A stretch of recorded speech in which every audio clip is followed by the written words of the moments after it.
I am done with The Doctor and the Saint by Arundhati Roy.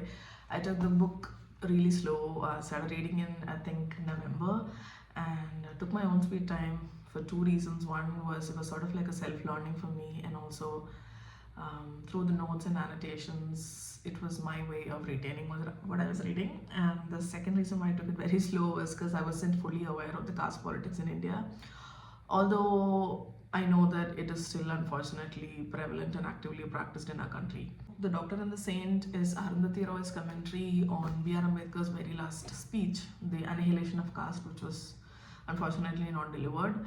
And the book made me realize a lot of things that were taught to me in school, in history books, which are actually not true, which are biased and which only convey half-baked information. One of the things that deeply challenged my existing knowledge was the realization that Gandhiji is in reality not someone who has to be deified or venerated. And this book throws light on a lot of his life in Africa, which is not really discussed in our textbooks.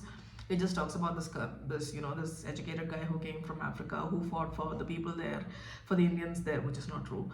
He was such a pain in the ass for the Indians as well. But yeah, this book kind of throws light on his history as well before he came to India and sort of took part in whatever movement that he was part of. Gandhiji was a strong proponent of the caste system, and it is completely evident why. Mostly because the upper class Hindus or the Savarnas were benefiting from it. There is a part where he says how the untouchables should be thankful that they are given jobs like sanitation works, and how they should stick to it, how their caste or the community should stick to it, because that is the work God has intended them to do. And we all know how this is just a scam to keep these so-called untouchables to never to dream beyond what has been handed to them, and to never ever aspire to be at par with the Brahmins or with the Savarnas. And after reading this book, we don't really feel like calling Mahatma Gandhi the father of the nation, or anything close to that. What I really liked about Arundhati Roy's research and writing is that in stating these facts and truths about Gandhi, she is in no way placing Ambedkar on a pedestal. In fact, she clearly states where and how Ambedkar faltered, how he himself had a shard of Brahmanism in him, and how it came out in some of his essays and speeches. One of the lines that clearly convey what Arundhati Roy is trying to convey through this book is on page 114, where she says, Gandhi knew how to make charity an event, a piece of theatre, a spectacular display of fireworks. So, while the Dr. Ambedkar, while the doctor was searching for a more lasting cure, the saint, Gandhiji, the saint journeyed across India distributing a placebo. Sorry, popping in to add in a bit. Throughout the book, we see how Gandhiji contradicted himself a lot. And while he went on satyagrahas and fasts, which were often manipulative in nature, he did not like it when the untouchables did that. When they did that, he called it duragraha. But when he did it, it's satyagraha. It's selfless. It's ascetic in nature.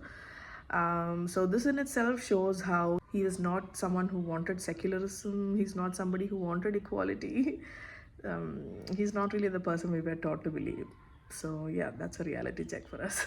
The practice that I started while reading this book is making note of the books and essays that I need to read up after reading this book, because let me tell you, it has a lot of cross references, and this includes the Pune Pact, which is extensively discussed throughout the book, the Quit India movement, the Bhakti movement, the Kailanji verdict, the manifesto of Dalit Panthers, which I found very interesting just from the bit that she had shared, the non-cooperation movement, the Khilafat movement, the Pakistan resolution. So I have a lot of follow-up reading to do.